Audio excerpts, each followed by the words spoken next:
정치 오늘 시작합니다. 국민의힘 정미경 최고위원, 한민수 전 민주당 선대위 공보부단장 나오셨습니다. 두 분 어서 오십시오. 안녕하십니까. 안녕하십니까.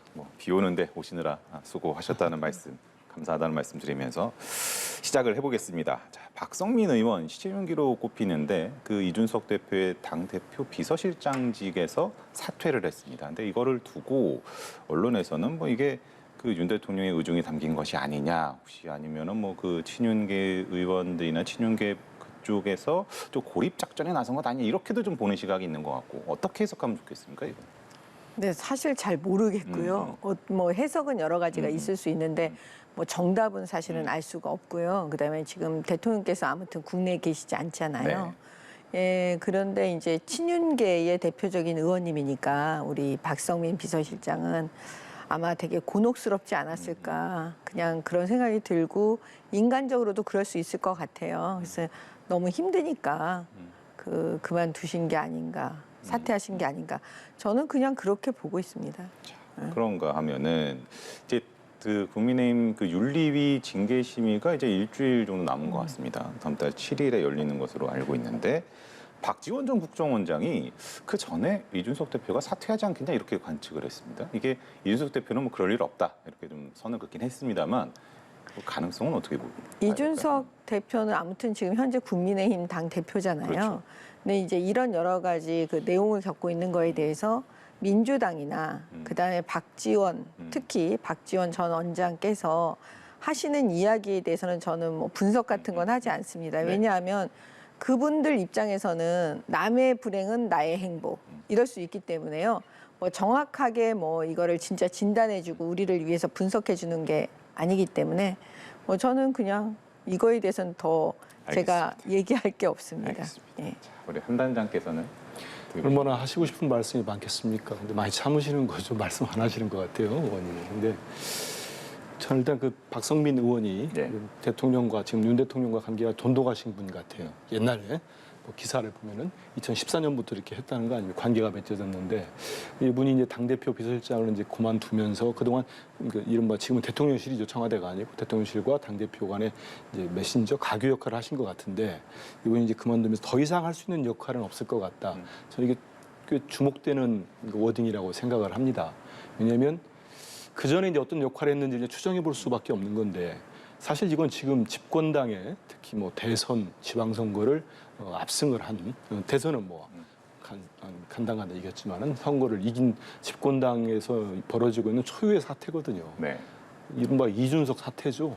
앞으로도 우리 정치사에 한동안 휘자되지 않을까 싶습니다. 근데 이게 저는 박성민 의원이 비서실장직을 그만둠으로써 이게 이제 더 이상은 이게 뭐라고 할까요? 좀 완만하다고 할까요? 어쨌든 이준석 대표가 어떤 윤리위에서 7일날 했는데 그 사태가 이준석 대표 입장에서는 잘 넘어가기는 어려워지지 않았나, 이런 생각이 듭니다. 물론 예전에 우리가 대선 과정을 좀 복기를 해보면 그 윤석열 후보와 이준석 대표 간에 아주 극단적인 그 갈등점이 있었지 않습니까? 당시에 제 기억에는 그 국민의힘 의원들이 이렇게 당대표 이렇게 사퇴 결연 같은 거를 준비하다가 윤석열 후보가 결단을 내려서 진짜 손 잡고 같이 이렇게 엄지척도 하고 조그마한 차 타고 어디 가기도 하고 그랬지 않습니까? 그 정도의 극적인 어떤 대통령의 어떤 메시지랄지 행동이 나오지 않는 한, 이제는 박성민 의원이 비서실장 그만둠으로써 이제는 역할이 내가 할 게 없다, 이미 손을 뗐다는 얘기예요. 뗐다는 얘기는 이 제동이 걸리기는 쉽지 않지 않을까. 그리고 7일 윤리위가 열릴 때까지 이런 지루한, 아니면 이런 아주 집권당의 이런 모습들이 비춰질 때, 이거는 여야를 떠나서 그냥 국민의 한 사람을 본다면 참 민망한 모습이죠. 그리고 TV 보면은 무슨 성상납 의혹이지 않습니까? 관련된 분의 변호인이 이상한 되게 구체적인 얘기하고 이 대표는 또 반박하고, 이런 거를 뉴스를 통해서 접하는 국민들이 보면은 참 날도 그렇고 비도 많이 오고 경제도 무척 안 좋은 상황에서 이게 어떤 좋은 영향이 주겠습니까? 예. 알겠습니다. 자, 이준석 대표는 지금 지방을 돌고 있잖아요.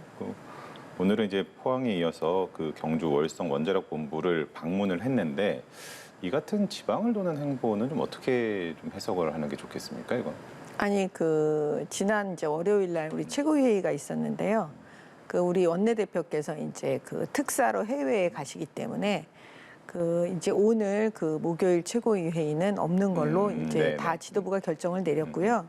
그리고 나서 이제 대통령께서 이제 그 해외 순방 중이시니까 이제 대표는 그 전에 그 있었던 아마 일정들이 있었던 것 같아요. 지방 일정이. 예. 그래서 그 지방 일정을 지도부 차원에서 같이 하자고 했고, 그다음에 이제 거기서 시간이 되는 사람은 합류하기로 했고, 뭐 그게 전부입니다. 알겠습니다. 자, 민주당 이야기 또 해봐야. 뭐 이 지방 도는 얘기는 저한테 안 물어보시고. 여쭤볼까요? 예. 제가 볼 땐 예전에 그 윤석열 후보 때 이 극단적인 이제 갈등 빚을 때 이 대표가 당무를 거부하고 또 그때도 지방 갔어요. 사안은 조금 다르지만 저는 무언에 이 대표 입장에서는 여러 가지 메시지를 내지 않습니까? 뭐 가령 박성민 의원이 비서장 그만두니까 뭐 그들이 감당할 수 없는 방법으로 뭐 달려가 본다든지 이런 메시지 냈잖아요. 되게 여러 가지 추론이 가능한 정말로 이 대표가 언론에서 얘기하는 것처럼 뭐 진짜로 당을 벗어나서 당을 만드느냐 이런 얘기까지 나오는 거 아니겠습니까? 여러 가지 그런 메시지를 이렇게 내는 거 보면은 지금 이 대표가 이 서울에 있지 않고 대통령이 없는 상황에서 또 지방을 돌고 하는 거는 아무래도 무언의 어떤 그런 항의랄까요? 이른바 나를 고사하지 마라 아니면 토사구팽 시키지 마라 이런 항의의 메시지를 던진다고 해석이 가능합니다. 그리고 특히 본인을 여전히 지지하고 또 이렇게 응원하고 있는 젊은 지지층들 있지 않습니까? 네. 그분들 볼 때도 내 지금 행동을 좀 봐달라는 그런 메시지 같기도 합니다. 그럼 이제 민주당 상황 짚어보겠습니다. 강병원 의원 네. 또 박용진 의원에 이어서 강훈식 의원도 지금 일요일에 그 당권에 도전하겠다는 이제 출마를 밝힌다고 하는데 97그룹이죠. 잇따라 당권을 도전을 하고 있습니다. 세대 교체 움직임이 그 목소리가 있었던 것은 사실이거든요. 민주당 내에 힘 받겠습니까? 저는 이 지금 이제 강병원 의원 했고 또 박용진 의원 출마 선언했고 강훈식 의원 그 출마 저는 제 개인 입장에 좋다고 생각합니다. 많이 나오면 좋지요. 제가 일전에도 말씀드린 것처럼 이 전당대회라는 거는 말 그대로 이제 지금 야당이 됐습니다만 그래도 거대 정당의 당권을 차지하는 겁니다. 이걸 자기가 하겠다고 할 수 있는 게 아니에요. 그 당원과 지금 민주당의 당원이 100만 명이 넘지요. 당원과 대의원들의 지지, 특히 국민들 포션도 있습니다. 국민들의 지지를 받고 당표가 되는 거기 때문에 이건 뭐 본인의 영광을 떠나서 정말 막강한 권한도 갖고 있는 겁니다. 그래서 말씀드리는 건데 이런 당대표 자리를 놓고 내가 안 나갈 테니까 당신도 나오지 마. 저는 일제도 말씀드렸듯이 상당히 좋지 않은 프레임이라고 봅니다. 역대 민주당이 그런 적도 없었어요. 아무리 뭐 문재인 대통령 때 당대표 나갈 때도 치열한 경쟁을 하고 서로 아주 거칠게 주고받고 공방을 했지만 당신 나오지 마시오 이렇게는 없었습니다. 그런 측면에서는 이른바 97그룹의 재선 의원들 이렇게 여러 명이 나오는 건 전 나쁘지 않다고 봅니다. 그들 간에 또 뭐 벌써 강병원 의원 같은 경우는 단일화 얘기를 하셨던데 그게 어느 정도까지 논의가 갈지 모르겠습니다만은 그런 논의 자체도 전 나쁘지 않다고 봅니다. 그래서 건전하게 활발하게 논의를 하고 우리도 여기 있다. 뭐 이재명 의원은 아직 결정했다는 말은 없지 않습니까? 네. 하지만 이재명 의원이 뭐 당원들의 소환 요구에 응해서 나온다고 하면은 당당하게 경쟁을 하면 됩니다. 그리고 당대표가 되면 되는 거거든요. 그래서 많이 출마할수록 좋다. 저는 그런 생각도 합니다. 이렇게 여쭤볼게요. 네. 지금 이재명 의원 같은 경우는 준비 사무실을 물색하고 있다 뭐 이런 그 보도들도 나오고 있는 상황이다 보니까 뭐 기정사실이라고 좀 언론들은 보고 있는 것 같습니다. 출마하는 것 자체를. 그런데 그 아까 말씀하셨지만 뭐 단일화 움직임이나 이런 거 좋다고 하셨는데 이 97그룹 세대 교체가 승산이 있겠습니까? 그런 거가 제일 어렵죠. 지금 점쳐보기도 어렵고 왜냐하면 서로 당대표에 나오시는 분이 내가 어느 그룹과 이렇게 힘을 합치고 어느 지지층을 흡수하면 될 거다. 아니면 뭐 어떤 단일화 과정이랄지 구치그룹이 묶는다든지 세대 교체는 바람에 불면 될 수도 사실 이분들도 50대이다. 뭐 근데 예전에 김대중, 김영삼 대통령들의 40대 기수로는 다르죠. 근데 이것도 역시 민심과 당심의 그런 요구가 있어야 바람을 탈 수 있다고 생각합니다. 그건 본인들이 만들어가는 거, 시대적 요구, 이 결합이 돼야 이루어지는 거거든요. 그리고 이재명 의원은 제가 듣기로는 아직도 고민 중인 건 맞는 것 같습니다. 고민 중이고 언론에서는 또 많은 이렇게 말씀하시는 분들은 결국은 나올 거다고 보는데요. 저도 뭐 나오는 쪽이지 않을까 싶습니다만 아직은 뭐 나오겠다고 발표를 한 건 않았죠. 아니기 때문에 좀 공식화되지 상황을 봐야 될 것 같고 여러 가지 뭐 요구들이 있지 않겠습니까? 그런 결정을 할 때는 결국은 본인의 뭐 당선 가능성도 중요하겠습니다만은 일단 시대적으로 내가 나가는 게 맞느냐? 뭐 지금 뭐 여론조사 나오면 뭐 70%의 당원 지지자들은 이재명 의원이 나와야 된다고 요구하고 있는 거 아니겠습니까? 알겠습니다. 이재명 의원이 만약에 출마를 하고 979를 단일화를 했다. 승산이 있겠습니까? 아니 말씀은 굉장히 많이 하시는데요. 핵심은 이재명 의원이 나오면 이재명 의원이 돼요. 그건 아무도 부인하지 못하고 있잖아요. 근데 이재명 의원이 만약에 나오지 않을 경우에 그러면은 뭐 이재명 의원이 안 나오는 거냐? 또 지금 말이 지금 제가 좀 이렇게 하지만 잘 생각해 보세요. 이재명 의원이 나오지 않아도 이재명 의원이라고 저는 말씀드리고 싶은 거예요. 그게 뭐냐면 본인이 나오지 않을 때는 본인의 대리인을 세울 겁니다. 아니면 그 본인의 대리인으로 찍겠죠. 뭔가 협의를 하겠죠. 그래서 제가 볼 때는 지금 민주당은 이 국면에서 이리 보아도 이재명이고 저리 보아도 이재명이다. 그러니까 결국은 그 역사의 그 흐름은 과거를 자꾸 답습하고 있다는 느낌이 드는 거예요.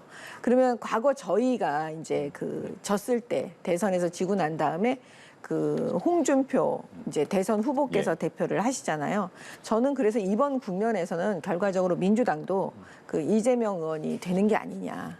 예. 그러니까는 다른 분들이 뭐 연합을 하고 단일화를 하고 뭐 70년생들이 나와서 뭐 이렇게 하시면 그거는 그냥 그런 하나의 그런 그 작용일 뿐이지 뭐 큰 흐름에 그거를 만들어내지 못할 거다. 근데 문제는 뭐냐면 요 국면이 지나가고 나서 저 다음번 전당대회는 저는 이제 이재명 의원이 나오시진 않겠지만 그렇죠. 뭔가 그거하고 뭔가 이렇게 분리되는 그걸 만약에 민주당이 만들어내면 희망이 있는 거고 계속 이재명 의원과 함께 가는 민주당으로 계속 굴러간다면 제가 볼 땐 그거는 좀 어렵지 않을까 그렇게 보고 있습니다. 알겠습니다. 좀 그 걱정하는 말씀을 해주시죠. 근데 뭐 지금 이재명 의원이 출마 선언 자체를 하지 않았고요. 그다음에 출마를 이제 결정을 한다면 이재명 의원께서 이제 뭐 출마 선언을 하겠죠. 그러면 그때부터 이제 본격적인 당권 레이스가 시작되는 겁니다. 그리고 벌써 이제 몇 분들은 출마 의사를 밝혔고 밝힌 분들 중에 벌써 뭐 이렇게 여러 군데 만나고 다닌다는 얘기도 들리잖아요. 언론을 통해서. 그렇기 때문에 그런 모습들이 또 그 수많은 당원과 지지자들부터 선택받기 위해서 그러려면 쇄신 경쟁, 혁신 경쟁 안 하고는 이겨낼 수 없습니다. 네, 이겨내야 되고 거기서 선택을 받는 겁니다. 그리고 뭐 몇백 명이 뽑고 몇천 명이 뽑는 선거가 아니잖아요. 말 그대로 100만 명이 넘고 하는 이런 당원과 지지자들이 투표를 하고 하는 거기 때문에 그 또한 민심이고 당심이고 하기 때문에 거기서 뽑히는 당대표가 또 민주당을 쇄신해 나갈 겁니다. 그래서 이미 이재명 의원이 출마 선언한 상태에서 그 이후까지 걱정하는 건 너무 빠르다 이런 생각이 듭니다. 뭐 출마 선언을 하든 아니면 불출마 선언을 하든 그에 따른 뭐 향후 진행 과정들에 대해서는 또 두 분의 그런 고언을 또 들어보도록 하고요. 자, 민주당 같은 경우에 지금 전당대회 앞두고 그 민영배 의원의 복당이 조금 쟁점이 좀 되고 있는 것 같습니다. 그러니까 이제 그 당권에 도전한 97그룹들을 중심으로 해서 이제 복당하면 안 된다 이렇게 좀 이야기를 하고 있고 또 일각에서는 뭐 철험의 의원이라든지 이런 분들은 뭐 복당해야 되는 거 아니냐 같은 동료다 보니까 그런 것 같은데 뭐 출마하시는 분들 중에 그런 의견 내는 거 저도 네. 접했고요. 네. 뭐 제 개인 사견입니다만은 저는 민영배 의원이 이제 이른바 검찰 정상화법, 검찰개혁법 처리 과정에서 본인이 뭐 탈당을 했죠. 탈당을 했죠. 저는 탈당할 때도 그게 맞느냐는 문제 의식이 있었습니다. 그리고 어찌됐든 뭐 본인은 당시 뭐 여러 가지 법사위 상황 때문에 상황을 해서 뭐 본인 주장이나 옆에 지지자들 입장에서는 뭐 희생했다는 모습일 수도 있을 겁니다. 하지만 저는 지금 이분의 복당 문제를 논의한다는 건 이르다고 생각합니다. 모든 거는 당원과 국민의 시각으로 봐야지 일부 열성 지지층이랄지 그 시각만 봐가지고는 전체 건전한 방향으로 나가기 힘든 거 아닌가 이런 생각을 제가 개인적으로 하고 있기 때문에요.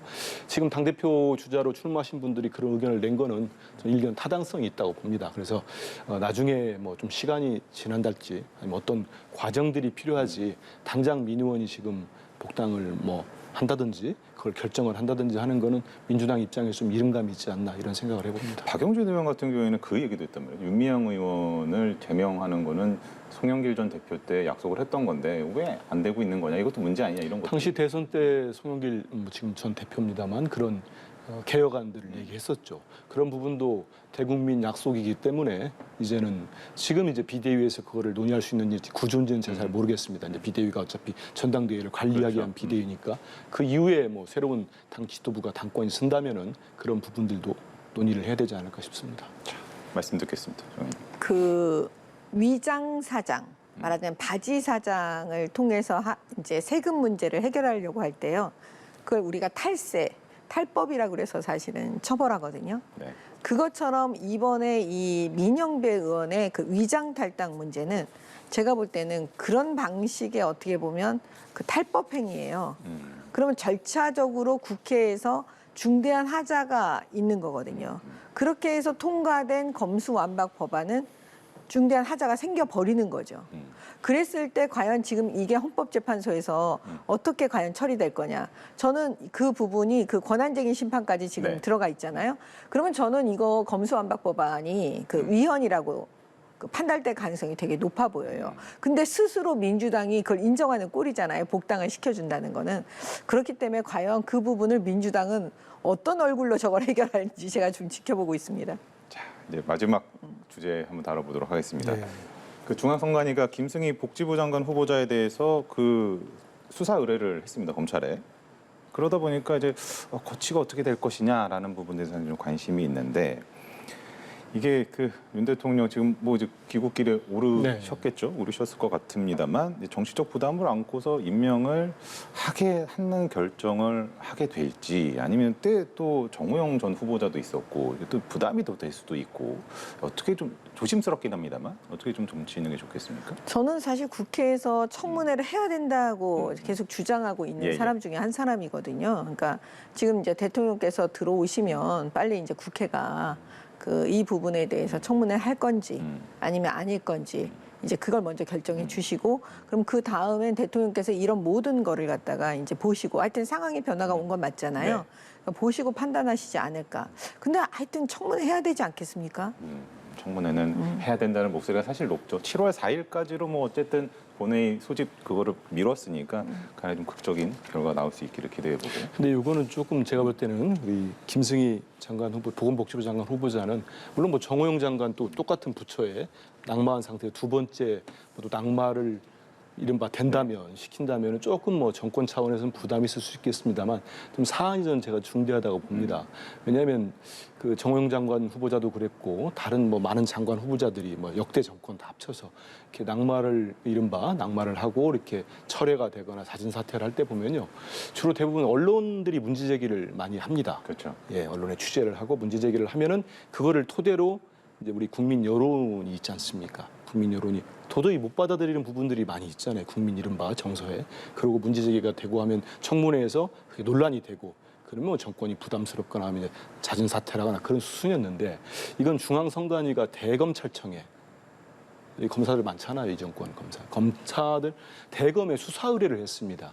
이 정치자금은 이건 간단한 문제가 아닙니다. 저도 뭐 국회 근무할 때 보면은 이게 혐의가 몇 가지 저도 보도를 보니까 있는데 정치자금을 가지고 이제 본인이 사용하던 차량을 뭐 구입을 한다든지 보좌진들 뭐 경력금을 줬다든지 언론에 보도 난 겁니다.